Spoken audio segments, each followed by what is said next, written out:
জিলহজ মাসের প্রথম 10 দিন নখ না কাটার ব্যাপারে রাসূলুল্লাহ সাল্লাল্লাহু আলাইহি ওয়াসাল্লাম আপনাকে আমাকে উৎসাহিত করেছেন। রাসূলুল্লাহ বলেননি যে এটা তোমাদের উপর ফরজ। কিন্তু আমাদের সমাজে এক শ্রেণীর লোক রয়েছে যারা কোরআনকে ফলো করে থাকেন, অর্থাৎ যারা নিজেদেরকে কোরআনবাদী বা একমাত্র আমরা কোরআন মানি হাদিস মানি না, এই কথা যারা ঘোষণা করে থাকেন, তাদের অনেকেই আমাকে বলেছেন বা ফোন করে আমার সাথে বহস করেছেন যে নখ না কাটা জিলহজ মাসের প্রথম 10 দিন এটা কোরআন বিরোধী একটি কাজ, এটা করা যাবে না। আল্লাহ বলেননি, রাসূলুল্লাহ কিভাবে বলতে পারে? আসুন আমরা দেখি এই বিষয়ে আল্লাহ তাআলা কোরআনুল কারিমে কি বলেছেন, রাসূলুল্লাহ সাল্লাল্লাহু আলাইহি ওয়াসাল্লাম কি বলেছেন। রাসূলুল্লাহ সাল্লাল্লাহু আলাইহি ওয়াসাল্লাম বলেছেন যে তোমাদের মধ্যে যারা কোরবানি করতে চায়, জিলহজ মাসের চাঁদ ওঠার পরে কোরবানি করার আগ পর্যন্ত তারা যেন তাদের নখগুলো না কাটে, তাদের মোষ না কাটে, তাদের চুল না কাটে। অর্থাৎ যেই কাজগুলো আমরা সাধারণত করে থাকি, নাভির নিচের চুল, বগলের চুল, আমাদের চুল, নখ, মোষ, এই জিনিসগুলো আল্লাহ রাসূল করতে নিষেধ করেছেন। এর অর্থ এই নয় যে রাসূলুল্লাহ সাল্লাল্লাহু আলাইহি ওয়াসাল্লাম কোরআন বিরোধী কোনো কথা বলেছেন। 33 নম্বর সূরার 21 নম্বর আয়াতে আল্লাহ তাআলা বলেন, লাকাদ কানা লাকুম ফি রাসূলিল্লাহি উসওয়াতুন হাসানা। রাসূলুল্লাহর মধ্যে তোমাদের জন্য রয়েছে উত্তম আদর্শ। আল্লাহ শুরুতে বলেছেন লাকাদ, অবশ্যই রাসূলুল্লাহর মধ্যে তোমাদের জন্য রয়েছে উত্তম আদর্শ। আর রাসূলুল্লাহ সাল্লাল্লাহু আলাইহি ওয়াসাল্লাম আপনাকে আমাকে উৎসাহিত করেছেন ভালো কাজ করার।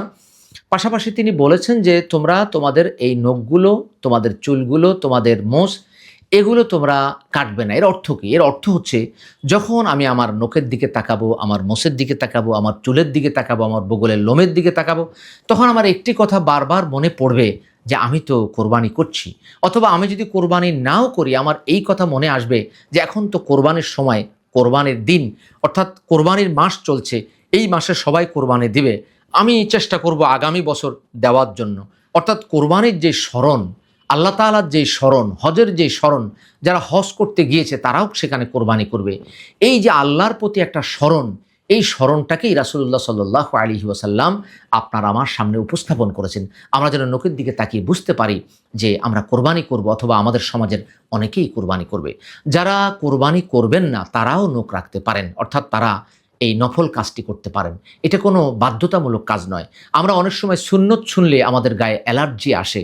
আমরা বলি যে সুন্নত তো আল্লাহর হতে পারে, সুন্নাতাল্লাহিল্লাতি, এটা আল্লাহর সুন্নত হবে, রাসূলের সুন্নত তো হতেই পারে না। এই বিষয়ে আমরা অন্যদিন ইনশাআল্লাহ একটা ভিডিও দেব। তো রাসূলুল্লাহ সাল্লাল্লাহু আলাইহি ওয়াসাল্লামের যেটা আদর্শ সেটাকেই আমরা সুন্নাহ হিসাবে বলি এবং সেটাকেই সুন্নাহ হিসাবে গণ্য করা হয়। অতএব এই জিনিসটি কোরআন বিরোধী কোনো কথা নয়, বরং কোরআনের বাস্তবায়ন। রাসূলুল্লাহর মধ্যে আপনার আমার জন্য যে আদর্শ রয়েছে, এই চুল নখ না কাটা, এটাও একটা আদর্শ। এটা আল্লাহকে স্মরণ করিয়ে দিবে, কোরবানিকে স্মরণ করিয়ে দিবে, কোরবানির ইতিহাসকে স্মরণ করিয়ে দিবে।